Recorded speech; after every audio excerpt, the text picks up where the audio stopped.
Here we go.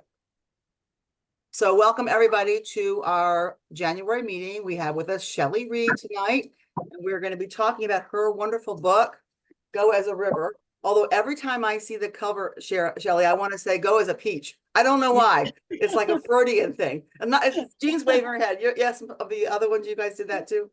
But I really want to thank you for writing this wonderful story. And for me, it truly was, an experience of what would happen, almost like, well, it's a displacement story, right? What would happen if home was no longer home, that you could not go back and just, stroll through the town that you grew up in. And I know some of you folks are military folks, so you don't really have that experience. But if you're like me and you grew up in a small town, that's a big part of, who you are. And I actually still sort of live outside my small town. It's just an interesting concept. And I just love the way that you made that place for us, a character in and of itself, with its descriptions and its personalities and the people. And so I just want to welcome you, Shelley, and thank you again for, like I said, writing this wonderful story and asking you just sort of what was that inspiration behind it. I know it's your first novel. So there's all kinds of questions about how long it took and all the research, et cetera. But can you give us a little bit about what it was that drew you to this particular story? Yeah, sure. Yes, I'd love to start there. Thank you all so much for having me. Sharon, thanks for the invitation. I'm thrilled to see you all. What a beautiful, beautiful group of readers. It's lovely, wonderful. Yeah, so you may have read, I'm a fifth generation Coloradoan. So this landscape is just deep in my soul. It is where I have wandered and roamed and climbed mountains and immersed myself in the natural world since I was a child, and that was true for my ancestors as well. And so the idea of being a fifth generation Colorado, and I'm so rooted in place. Like this place, this landscape means everything to me.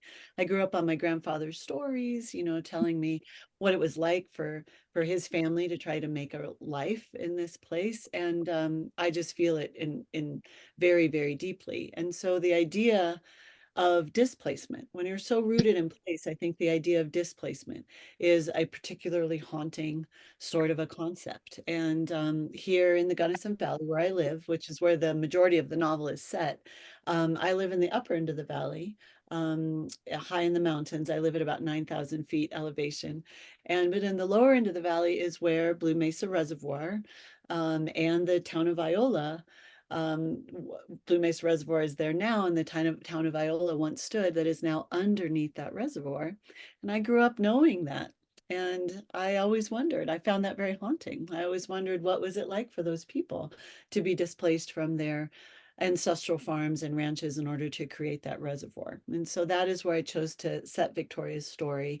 And that really was sort of that deep sense of place was the initial frame for the novel. And then I think the other essential part that really sparked me to want to try to write this novel was Victoria Nash herself. Once I really love this character and I've lived with her for a lot of years at this point, which we can talk about. But once her character started forming in my mind, I really did channel some of those really strong women in my ancestry and some of the really strong farming and ranching women that I know here in my valley, these humble, hardworking women that just get up every day and do what needs to be done. And I'm very interested in that story, and especially a young woman like Victoria Nash, who at the beginning of the book really has no idea who she is. Outside of who she's being told to be, she has no sense of herself out, her deep sense of strength and resilience. She really doesn't know what she's capable of yet. So I wanted to tell that story of sort of through challenge and circumstance, how we as women become ourselves by having to gather ourselves up and face the grief and the challenge in our life time and time again. So I would say those would be the two biggest inspirations of where this novel came from. So this is your first one, right? So this, I don't know what that's like. Um, Yeah. so uh, when did you start? Kind of give us the history of like when you started. I mean, how long did you have Victoria in your head? Like, a decade or 2 years or, and then sort of, how you came to just, want to do this. I'm sure this is not your first, you've had another career, I assume. So Yes, yes, I have. Yes. I actually really love to share this story because in it, I think is a lot of respect for the wisdom of older women. You know, I'm 57 years old. This is my debut novel. I set out to be a writer as a child. I've always known that I wanted to write, and yet here I am at 57 years old publishing my debut novel. And so I want to say a few things about that. One is that I'm so grateful. You know, when I say I see my readers and I get to meet my readers, I'm like so grateful for all of you for reading, for loving my book, for recommending it, for gathering in book clubs, because you have to know that this is just an extraordinary dream come true for me to get to this point in my life where I'm actually able to be the writer that my little 7, 8 year old, 9 year old self always knew that I wanted to be. I studied creative writing and journalism as a double major at university. I went on to get a master's degree in creative writing, went on and studied literature as a PhD student. And I was just always very immersed in narrative and in story and in books. But also when I was in grad school, I was offered a teaching fellowship. And thank goodness, because it helped me pay for school. But also I just absolutely fell in love with teaching. And I went on to be a teacher for almost 30 years. And it's shocking, maybe some of you know, it's just shocking how fast 30 years can go by, Right? honestly. But I feel that in my own life, at least, everything has its season, you know, and I think that that was my season to be a teacher. And also, I became a mom during that time. I have two wonderful children who I adore. And I really poured my heart and soul into those two endeavors of being the best professor I could be, being the best mom I could be. And as you all know as well, in that, you know, as a working mom, your own priorities and your own desires get bumped further and further down the list. And I just started writing less and less until I really wasn't writing at all. And to answer your question of how long it took me to write this book, I chipped away at this little by little for about 12 years. And I'm so grateful to Victoria Nash because once this character started forming in my mind, I really didn't have time to investigate who are you? Why have you come to my imagination? I didn't have time to write this book. And yet it was almost like a book that sort of insisted on being told. And so I started just jotting little notes down here and there whenever I could. I would literally be cooking dinner for my family and jot some ideas down on a napkin or a post-it note, and I would throw them in a file.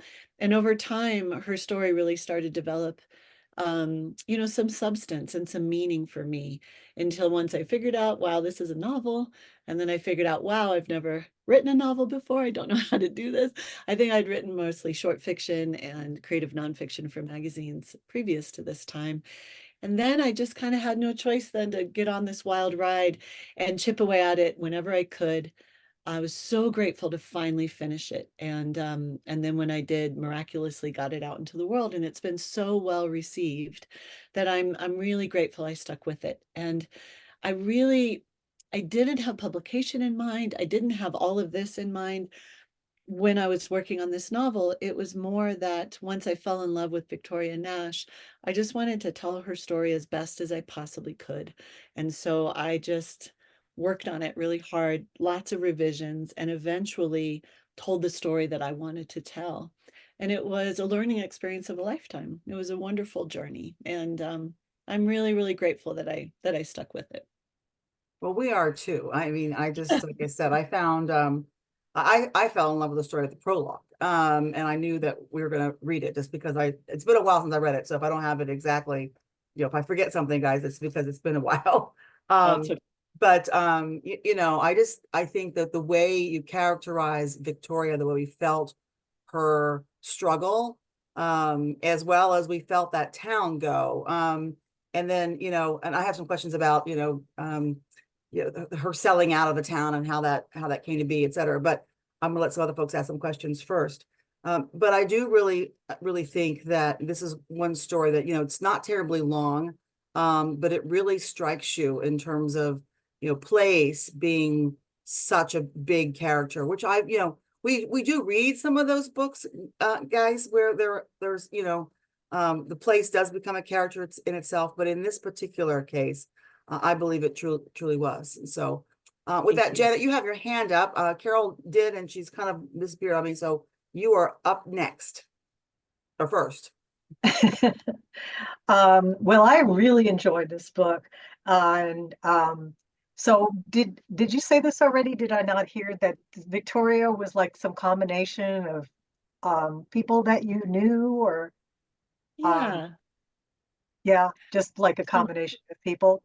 Yeah, It, like the story itself isn't specific to any one person.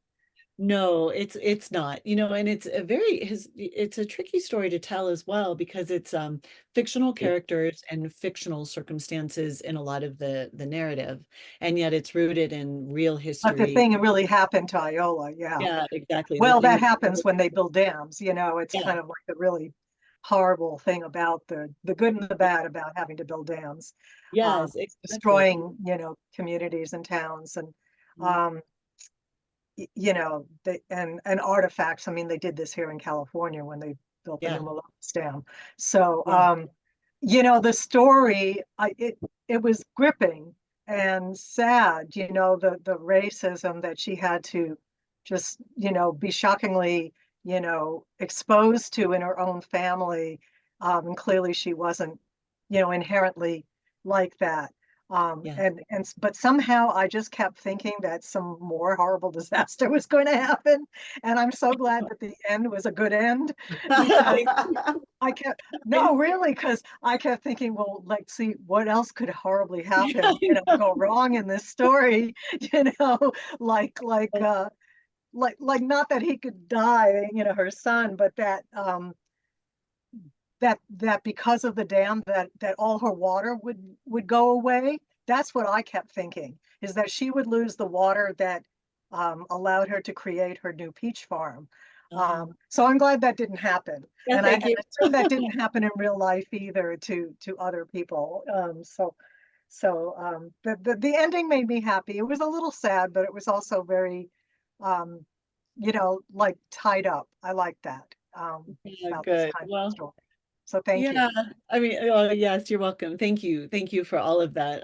Yeah, I put Victoria through an awful lot. I almost Yeah. want to apologize to readers sometimes. They're like, poor Victoria. But honestly, I was actually trying to represent more accurately, I think as honestly as I possibly could, the journey of a lifetime. I think that for all of us, any human, but I think maybe particularly for women, I think we have to fight a little harder to claim our identities in a world that's constantly telling us who we should be. I think we have a deep, often a deep caretaking nature where we Well, often the are. shift for her from like being just kind of like a deer in headlights to being, absolutely firm in her conviction that those trees were going to get moved and they were going to succeed. And just, her faith that, in all those years she had to wait and wait, Yeah. that it was going to work and that it did. I was like, oh my God, thank goodness. But because I feel um that our lives evolve in a way where we gain our strength and our strength evolves little by little. I wanted her journey to be a bit of a two steps forward, one step back sort of process because I feel that that's a more authentic way in which we grow and we become who we are. We gather strength and we gather wisdom with every challenge that comes our way, but that doesn't necessarily mean that in the next challenge, we're going to be able to use all that strength and all that wisdom. We can still get smacked back down. That has certainly been true in my own life and my own journey.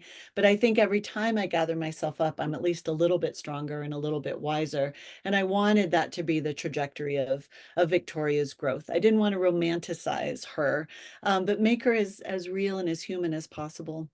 And also, she's such an earnest young woman. She wants to do what's right. She's not always exactly sure what that is, but I think she wants to do what's right. And so with the peaches and with the trees, I had to give this poor young woman something to save in the midst of all of this loss and all of this grief. She couldn't get Wilson Moon back. She couldn't get her baby back, but she couldn't get her family or her land back that she had lost, but damn well she could save those trees. I had to give her something to be able to focus on. And so that was sort of the idea around all the things that I put Victoria through, but ultimately wanting to turn the narrative toward hope in the end of the book. So Thank you, Janet, for asking that. Carol, we didn't skip you, Carol. It's just that you had your video off and disappeared for a minute. So I didn't know where you were. So I disappeared because my 3.5-year-old grandson was FaceTiming me, but I don't know, it didn't go through. That's the only thing I would ever get interrupted for. okay, all right. Great. So Hi, you're up, Shelley. Carol. Okay, so I want to just say I did finish the book listening on Tuesday night at 10 o'clock. Oh my God. So I'm glad that I just finished it recently because I have a million questions. But before my question, Yeah. I have a couple of comments and a couple of questions. Remember, we have other people that want to have turns to them. So I not know, 12, I know, Carol, but I just a won't ask, couple. I won't ask all the questions. I'll Thank you, wait ma'am. till the end. So I want to just say, I'm so glad that I listened to it because I felt like I was being told a story in person, a great story by a great storyteller around the fire late into the night. It was Oh. so beautiful. And one of my absolute favorite parts, if I just may read 2 lines, Sure. it's chapter 19. Light slants differently through an autumn window than any other time of the year.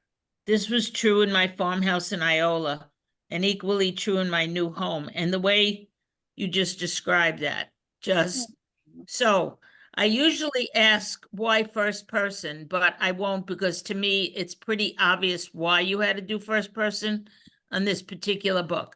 But this is my main question. Okay. Obviously, I read your bio and you're a professor of writing and etc. But who in your life has influenced you the most as a writer?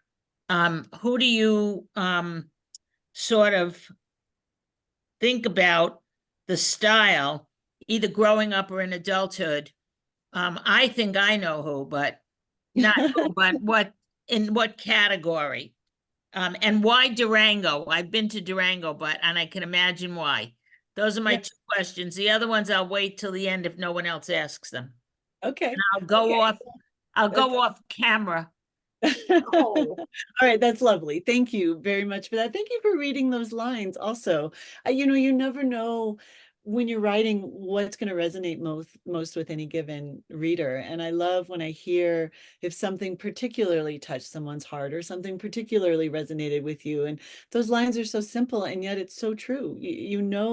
Especially living, high in the Colorado Rockies, the angle of light tells you so much. And so anyway, thank you for reading that. That was Well, lovely. there were many, many examples of the same, but that was one of my favorites. I just felt that all through the book, I could actually see what you were talking about. The visualization was incredible. Thank you. That's very meaningful to me. I would love this landscape of mine here in Colorado so deeply. And when readers tell me that it feels like a love song to Colorado or a trip to Colorado for them because of the way I was able to describe this landscape that I'm immersed in all the time, that really makes me so happy because it's me being able to share my homeland with all of you. But in terms of the writers that have influenced me, because I'm such a reader and I have been my whole life. And because I've studied so much literature, formally in my academic life, but also just, personally, I feel like I carry this enormous backpack of all of my writerly friends, all of the people that have influenced me and that I've studied. I've probably pulled a little bit from every one of those. And it's so hard to say who influenced me more than anyone else. But I think maybe something that you're responding to in the writing is that I love poetry. I actually read probably more poetry than anything else. And whereas I have a lot of fiction writers that I've admired, it's actually the poets in my life that probably have influenced me as a writer more than anyone else. And there are a few, but if I had to choose one, well, I'll say Rilke. Any time you need to just immerse yourself in the absolute beauty of language, I would highly recommend anything by Rilke. But one poet who has just influenced me so much is Mary Oliver. And maybe any of you who enjoy nature writing, maybe you've read Mary Oliver in the past, but I adore her authenticity. I adore her descriptions. I adore her love of the natural world. And I just will pick up and read Mary Oliver anytime I need inspiration for anything. So I think that would be my answer. Thank I you. was thinking John Steinbeck, but Oh yeah, love John Steinbeck. Absolutely. Absolutely an influence as well. Yes, for sure. Thanks. Female writers really resonate with me, whereas I can absolutely appreciate John Steinbeck and have studied him quite a bit. I think I'm generally more drawn to female writers, but but anyway, thank you for that question. It's lovely. Anyone else have anything else before I go down to on my list? Where my normal, Jean, Miriam, you guys are always asking questions, being very quiet today. Okay, so tell us real quick, the ending. I think we mentioned the ending a second ago, and I kind of wanted that last bit. I wanted to know exactly how that homecoming or how that reunion between Lucas and Victoria went.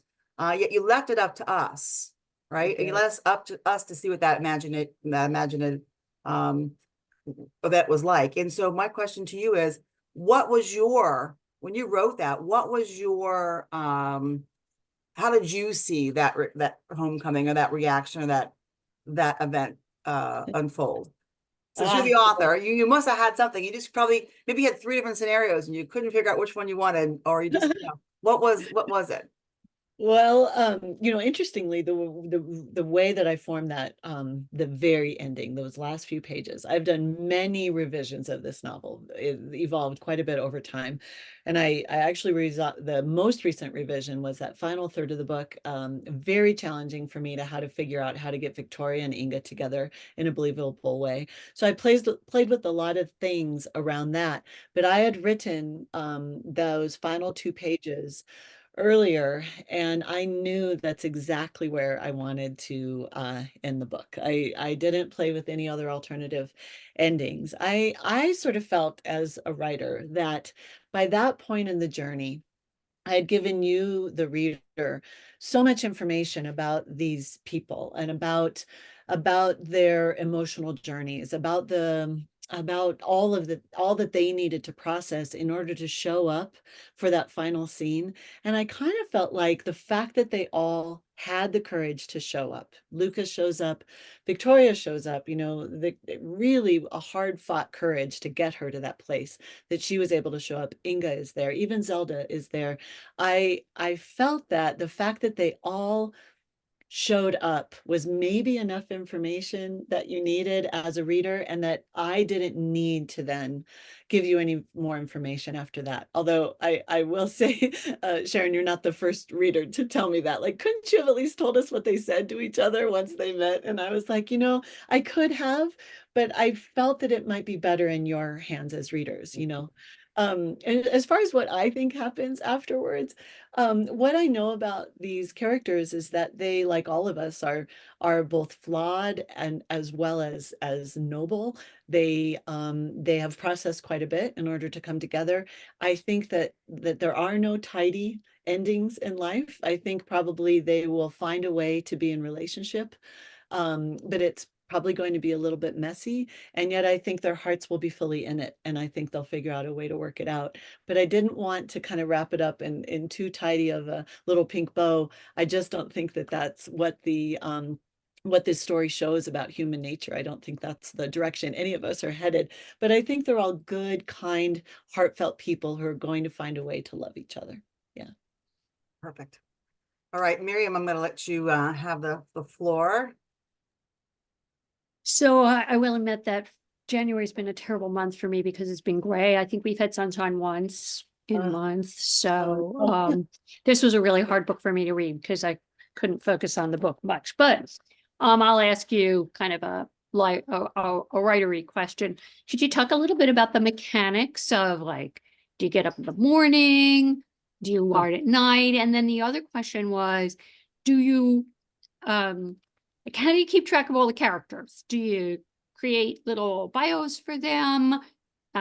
So that you know what they're doing and what they're thinking, or do you just kind of let them talk to you and whatever happens kind of happens? So I'll ask you those mechanical questions. Yeah, I love those kinds of questions. I'm sure there's some other authors or writers among you, who, you know, everyone has their own methods and their own ways that work for them. As I said earlier, my process of writing Go as a River was completely crazy. I would not recommend it to anyone. Well, other than the fact that I just fit it in wherever I could and I eventually got it done. So I guess in a way, I would recommend that. But I'm right now trying to write my second novel, which is very difficult and a very different experience than writing my first. And so it's a I now have the ability to do something like what you're asking about, of creating a routine around writing a little bit. I mean, I've Mhm. been on almost constant book tour for like an entire year, it seems, 14 states and 10 countries. I've been on a wild ride of a book tour this year, this last year, but I am trying to write this second novel, and it's making me realize that the process of writing Go as a River was so unnecessarily burdensome, because I only just kind of did it in these weird little snippets whenever I could fit it in. I think until I fully got into my groove kind of toward the end of it. But even then, I would do it late at night after my kids went to bed. I would sneak it in between classes when I was teaching. It really was not a structured, sane process at all. And so but eventually it came together. I also don't, and I think this will be true for my second book as well. I don't tend to write sequentially or chronologically. I don't sit down and say, here's page 1, and I'm just going to write through to page 300. I am more of I write in scenes, I think. Mhm. So if I'm driving or out for a ski or a walk or whatever, and a particular scene comes in mind, I will write that down. And it might end up on page 200, and maybe the next day I'll envision a scene that ends up on page 20, or maybe page 95. That is at least how Go as a River came together for me. And then I had to piece it all together like a giant puzzle, which was difficult, but at least it always kept me moving forward. Because I think sometimes when I sit down to write, I'm not necessarily in the mood or in the zone to write about that thing that's right in front of me if I'm writing sequentially. Maybe Mhm. I'm imagining something that's going to happen quite a bit later. And I do give myself the freedom to explore that in a non-linear way. And the other thing I would say to all the writers is just revision, revision, revision, revision. I have always Mhm. taught my students that, the idea that just get something down on paper and then go back, and revise later. But it's not going to be perfect on the first, second, third, fourth, or me, even the 10th draft. You got to just keep working it and using your gut instincts until you know that it's just right. So I guess that would be my answer to you about my process. But having never written a novel before, I just guessed at a lot of it, went with my gut instincts. And in Mhm. terms of keeping track of the characters, my trick for that is just to get to know them so well myself. Lots of sketches in spiral notebooks, lots of thinking about them. I know so much more about all of these characters than any of you do, because they have these huge backstories that don't end up in the book, but I know what they are, so that I know them well enough that sometimes when I'm just writing along, they almost just start writing themselves in a way. There Mhm. are often times when Victoria would do something and I would literally be like, "Oh, Victoria, I didn't know you were going to do that." And I think that only happens when you really deeply know and love and understand a character. Mhm. So I guess that's my advice on those particular things. Thank you. I'm sure I'll Yeah, have another question. yeah. Yeah, good.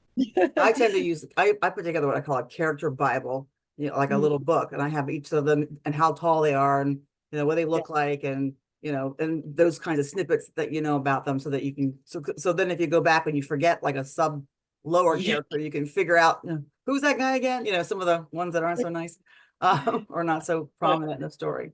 um it's really important too, because it's so easy, especially when the ones that are more marginal, they have green eyes in one scene and blue eyes in another, or whatever. Like you really need to I've have seen that that in some books. word. I'm going, oh my goodness, no, Yeah, not keep working track for of your me. character. Yeah. Leslie, you have a question. I did. I wanted to comment about the ending, which I do appreciate.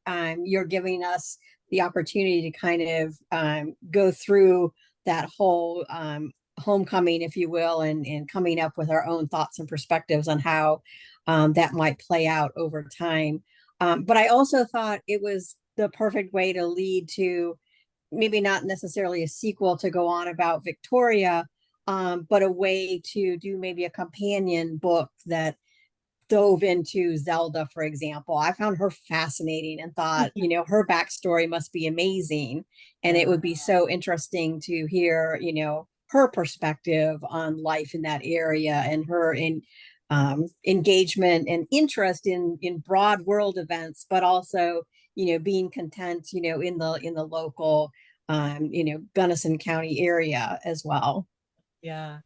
Yeah, I so appreciate that question because I will admit that when I finished the novel, never in a million years did it occur to me that there would be any type of sequel or telling someone else's backstory. I think I was so grateful to finally finish it after all those years. It never occurred to me. And yet almost immediately as I went on book tour and I was talking to readers, I started getting this question, either did you leave us hanging because there's a sequel and I'm going to continue to tell the story, or will you give us more about the backstory on some of these other characters? Inga's backstory is often asked for. Ruby Alice's. I think Ruby Alice has the old woman, like what type of grief did she go through that kind of broke her? Like, what is her story? I know the answer to those because I've sketched them out. As Sharon was saying, we know our characters in these rich and broad ways, but it doesn't all end up fitting in the book. I love Zelda. I'm so grateful that Zelda came to me. I will tell you all that she came to me in my very final draft. I had a kind of a similar character earlier in my process with the book that I ended up getting rid of, but I knew Victoria needed a catalyst. We needed Zelda to come in as the first fully modern woman who can own her past and own her losses and be able to have the courage to move forward. Victoria also needed a catalyst, a little shove, somebody who was a little more bold than she is. And here came Zelda, and I am so grateful she showed up in whatever wild, ethereal way that characters come to our imagination. And I would love to tell her backstory. And so I do love that question because I'm inspired by it. I never had any intention to do any of that. And yet now, because I've had so many readers ask me, now I think I might actually. It makes me really go there in my imagination. And so I've really, really appreciated that perspective that I didn't come up with myself. But Zelda, Inga, and Ruby Alice, I would tell their backstories. With Wilson Moon, I would like to discuss Wilson Moon a little bit. Maybe some of you have questions about him, but I'll just bring him up here because his backstory, I feel, is not my story to tell. So I knew that I could not tell a story about displacement in the American West without including, on whatever level I was able, without including the Indigenous experience on some level. Because I know that well before the predominantly white farmers and ranchers of the Iola area, before they were displaced to create Blue Mesa Reservoir, the Ute Indians, the Ute indigenous people of the Gunnison Valley were so violently displaced first. And so for me, most people see Blue Mesa Reservoir as just this beautiful lake, but for me, even since I was a child, I knew there were layers of displacement under there, and I found that very painful and very haunting. Wilson Moon is my way of giving a nod toward the repercussions, the result of generational displacement. He's a drifter. He's sort of a child of nowhere. I do hint at a little of his backstory, but because the book is in Victoria's Nash's first person point of view, you as readers only get to know what Victoria knows. And she's too shy to ask Wilson Moon the questions of where he's come from and what his background is. I also just didn't feel, that culturally his full story was my story to tell. And I did not want to shy away from the horrors of racism. I wanted to include that in the book. I wanted to include an examination of where where does this prejudice and racism come from? Why would a young man like Seth, who's only 15 years old, have so much hate in his heart, that inherited bias that comes down to us culturally? I wanted to explore that in the book. And I also wanted to explore Victoria Nash and Wilson Moon's ability to transcend that inherited bias, to transcend that racism, and just come together human heart to human heart and see each other as two lovely people outside of any prejudice and racism. And so, you know, those more complex themes around racism and prejudice, I wouldn't want to try to tell Wilson Moon's full backstory. I just feel that for me, I've said about him all that I felt that I had the right to say, and I tried to do that as respectfully as possible. But you know, these are the choices we make as writers, you know, to try to ask these deeper questions about whose story can I tell effectively and whose story can I not. So yeah. Anyway, thank you for that question. Thank you. I think Teresa, you're next. Teresa. Teresa. Okay, she's offline. Take a I'll come break. back to her. Are you there, Teresa? All right, Sarah. I was intrigued by the idea of identity in landscape. So I looked up some research, and then I saw your workshop in Florence Yeah. and the wonderful watercolors. So I'm wondering, the scenes that you talk about, did you paint or draw any of those? And would you tell us about the workshop? Yeah, I'm happy to tell you about the workshop. So, you know, I retired from teaching full time in 2018 in order to get this book in the world. But I've been a teacher for 30 years, and it's just sort of in my bones. And so I do some community creative writing workshops. And I'm also on the board of an art institute that teaches creative writing and painting and theater classes in Florence, Italy, every May. And it's all on my website. If anybody's interested, I would love for any of you to join us. It's an interdisciplinary workshop, and the painter that you actually saw, it's three of us, actually. It's three retired university professors. One of us is a painter, a visual artist. The other one is a theater guru, a brilliant man whose area is drama, and then I'm the creative writing faculty. And so the three of us come together and we talk about narrative, and we talk about narrative linked to place through those different art mediums. And so it's actually an interdisciplinary workshop. I am not a painter. I wish I were. My mother is. My mother's a brilliant artist, and I was raised to really, really value art. But our whole course in Florence, as well as a lot of what I've taught historically in my university classes, has to do with the idea of the literature of place and a sense of place and how it informs our identities. Sharon, you mentioned my prologue. The prologue of my novel is really meant to establish right away that Victoria Nash's entire identity has come from her place, from her homeland, and the line of, you know, the landscapes of our youth create us, and we carry them within us. That is certainly true for me. I know that is probably true for a lot of you. Even if you leave that homeland, there's something very fundamental about how it formed your identity. And that is something that I wanted to explore in the book. And a lot of what I explore in my workshops about place-based writing, what our relationship is to that place. It can be positive, it can be negative, but places have a way of really getting inside our souls. And I find characters who have that connection very interesting to write. So. Yeah, but thank you for that. My website's just shelleyread.com, and there's more information about that if anybody wants to come write or paint or script write with us. That'd be wonderful. Thank you. All right, Debbie, I think you're next, because I can't get, Teresa said she can't get her camera on and her mute off. So we'll go with you, and then we'll see how it goes. Okay, thank you. First, I really truly enjoyed your book. I listened to it. It flowed beautifully, and your descriptions were very visual for me. I'm a visual person. But everybody's kind of covered all the heavy stuff of the book. I just had one question.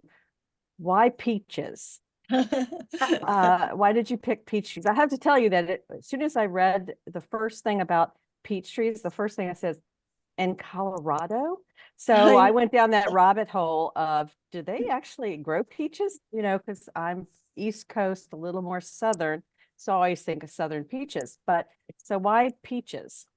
Yeah, I love that question because yeah, I found it so fascinating as I'm just such a Colorado kid that I think that I had no idea that the whole world didn't know that we grow the most amazing peaches on the western slope of Colorado. But I get that question everywhere I go, you know, do you really grow peaches in Colorado? And I'm like, yes, the most remarkable peaches.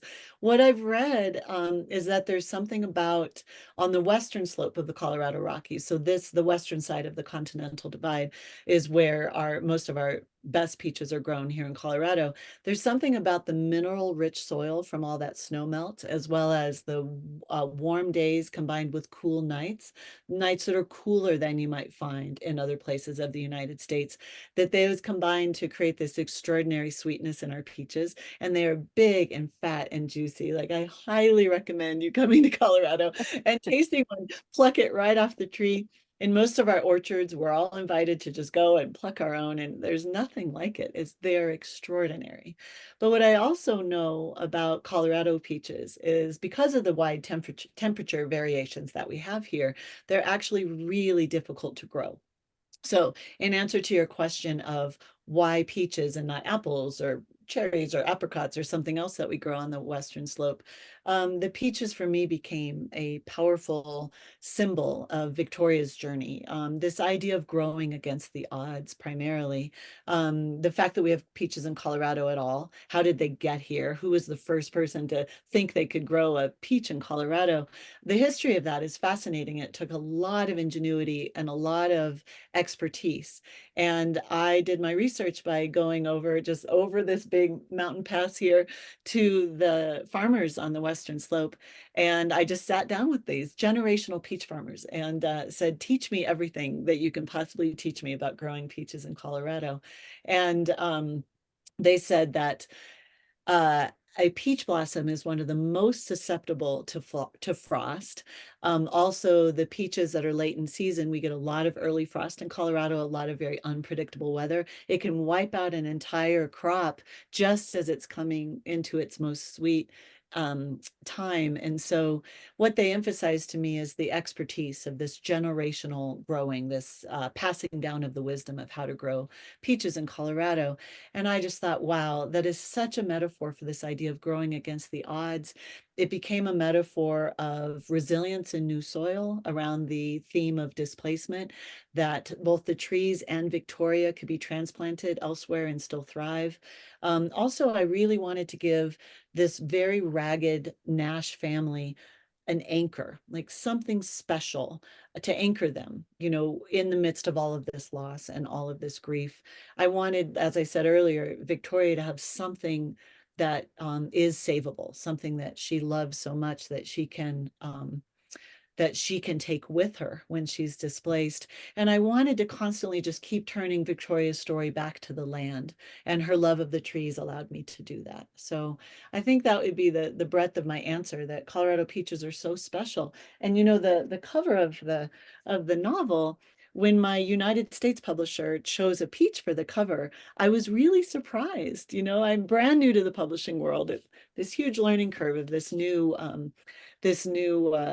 profession that I'm stepping into. So I really didn't know how cover choices worked, but they felt that the symbolism, the uniqueness of the peaches in the novel were so powerful that they wanted to put a peach on the cover instead of a river. And that really was the first time, I think, that I realized how powerfully the peaches were resonating for readers. So, Well, thank you, because I felt the same way. I felt like her struggle to save the peaches, her peach orchard, was really her saving herself in a way, trying yes, to save herself. So I identified so much with these peaches reading through with the struggle and her struggle. Um, and I learned that Colorado actually grows peaches. I had yes, no we do. idea. Yes, we do. I hope all of you come someday and eat one. Yeah, you know, I did find that a really meaningful part of writing the book. So thank you for that for that Thank you. question. Well, and Yeah, you it's answered my question about the cover, because I was like, okay, the peach on the cover, where's the river? Because I keep, when I look, it looks like, I was just going to say something about the cover. So maybe some of you have read, shockingly, no one's more shocked than I, but shockingly, the novel is being translated into 32 languages. It's on bestseller lists currently all over the world. It'll end up in 40 some countries or more. I actually don't know. But it is it's not being published in those countries all at once. It's sort of a domino effect all through 2023 and all through 2024. And so I am constantly getting, hey, here's the cover for, South Korea just released today, or Lithuania was last week. France is about to release. Canada has a different cover. The cover, I mean, first of all, I can't even believe that that's happening and that the story is resonating so widely across cultures. That is a miracle and amazing to me. But the covers themselves have been fascinating to me. What resonates in one country with some readers that does not resonate in others. And just on my website, I have a Go as a River page. And if you scroll down, I'm starting to post all the international covers. And it's just kind of fun to look at, to see, how different they all are, actually. The United Kingdom, I'm with Penguin Random House UK. Maybe some of you have seen this cover. There's a big river down the cover, Yeah. a little bit bigger than we actually have in Colorado, but I think they wanted the drama. They told me they wanted it to look very cinematic. I think this cover has been used by more countries than any other cover. But my favorites actually are the Canadian cover, which is kind of pink and lovely. And Rita, we have Rita from Canada on the phone. oh, you do? Yes. I love the Rita, do you Canadian have it with cover. you? Oh, I got the audio book, so it's oh, the one with the peach. Now I yeah. have to look into it. Yeah, it's really a lovely cover, and Finland used that same cover, and oh, I'm forgetting who else. And then of course Italy came out with this very bold cover with bold, bright purple and blue and yellow, and it was so Italian. I thought, my gosh, this is so Italian. And then I got an email from a California painter saying, I'm so honored that Italy chose my painting for your book cover. And I was so sure it was so Italian, but it's really beautiful as well. So yeah, the journey of the book cover has been a journey in and of itself. It's been fascinating. I really loved it. And I just never know from day to day, what new amazing thing is going to come my way with this book. Wow. Right.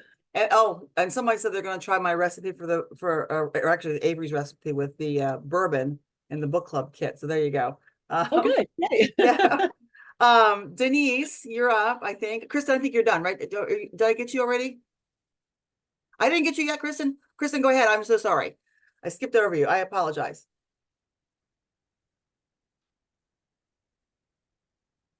Can you hear me? Yes, Okay. we can. Okay. So you keep saying the word displacement, but I feel like if we're going to talk about displacement, we also have to talk about home. And I know that's one of the questions that Sharon had in her kind of kit that she sends out to us. I felt like all through the story, each time that Victoria did something, she was reestablishing home for herself. And especially when she moved the peaches, I was like, well, she's rebuilding it right there for herself. So I wondered if you would just talk a little bit more about that concept of home. Yes. Oh my gosh. Yes. It's so, for me, like I said, not just because I'm a fifth generation Coloradoan, but I'm a bit of a homebody. Home, the sacredness of home, it matters so much, I think. And for Victoria to not feel comfortable in her own home, once her mother dies, she is, I think I use well, she's a solitary woman growing up, surrounded by men, rather dysfunctional men. She's not necessarily even safe in her own home, and she's certainly not valued in a real way, not for who she is, more for how she can serve. And so she has this deep sense of homeland. But I wanted to explore, place and displacement. home and family and where we turn when these essential things about our existence, when these are lost, where do we turn? So I very purposely sort of cast Victoria out into the wilderness because I felt that even though she was very attached to her farm, her home was not necessarily a safe place for her. And once she became pregnant, it was definitely not a safe place for her. It certainly wasn't a safe place for Wilson Moon. There was no safe place for Wilson Moon. He had no home. And I wanted the pain of that to be felt, you know, in the reader. When Victoria sneaks off essentially into the wilderness and has to survive out there, I wanted the process of that to be a scared and lonely young woman arriving very fearful in that wild landscape. And I wanted little by little to that fear, for that fear to be replaced by a sense of deep connection, camaraderie. I didn't want to romanticize what it feels like to be alone in the wilderness. I'm alone in the wilderness a lot and I love it, but that's not to say that it's not scary, that it's not challenging, that it's not humbling. It's very humbling. But I also, for me, it's been the most instructive. It is the most instructive place of my life. I gather so much wisdom, so much knowledge, so much understanding of really fundamental realities by my time in the wilderness. And I wanted Victoria to find a sense of home within herself and within the landscape and within her connection to the broader natural world. So that she had that level of resilience that she was probably going to be okay no matter what happened, right? I think her coming back from the wilderness to Iola and allowed her to be so determined to save those trees, you know, so determined. She wasn't strong enough to do that before she had that experience in the wilderness. And so whereas she was not officially home up there, she was able to create a space of comfort and of learning. And then of course, when she is able to save the trees and move on to Paonia, she has to all by herself build a life there. And she does it. She does it. I love her for that. I really do. I love her for how difficult that is to find a home within yourself, to be able to root in new soil. She kind of alludes to later on that maybe she was creating it all along in hope that her son would eventually return to her and she could share it with him. But you get the sense that even if that doesn't happen, she's still going to be okay because of that strength that she's developed.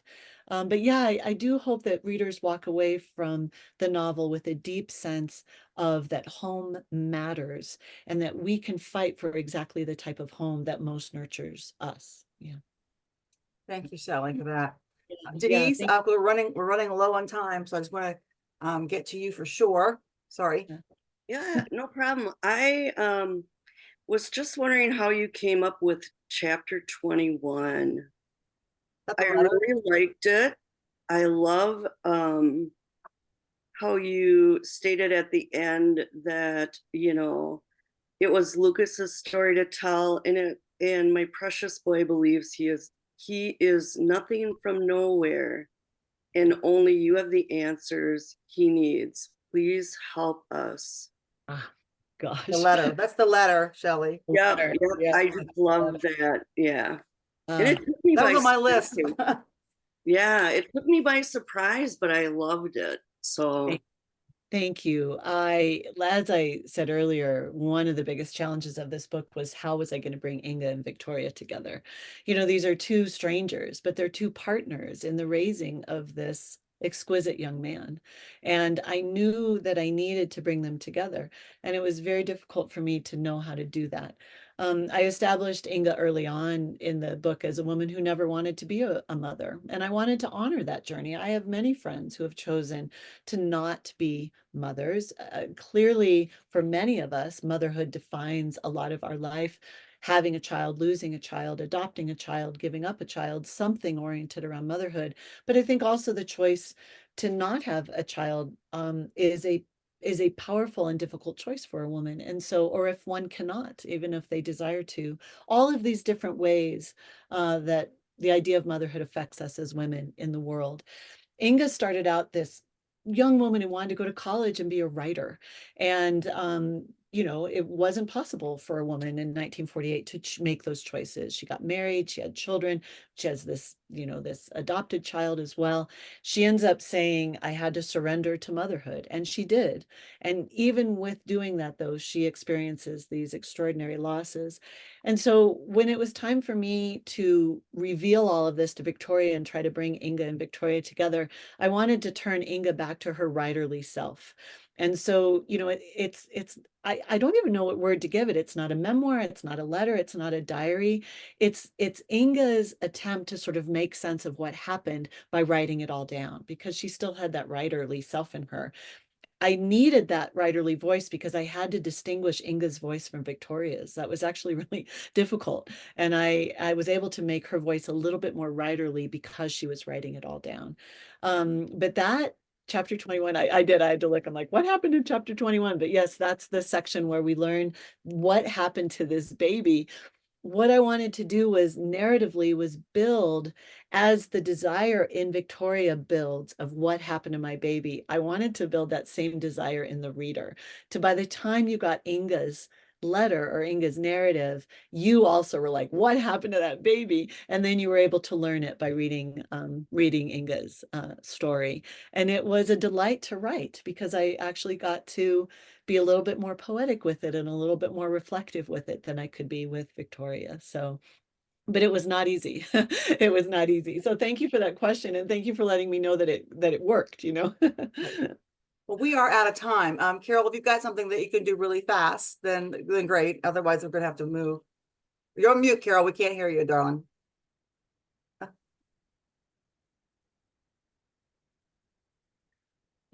right, there she goes. So actually, in 2 sentences, yes, the ending, including all the rock and everything else, was so much like a mystery story. And up until the end, I really didn't know if she was going to meet her son. But I'm just wondering, why no author's note?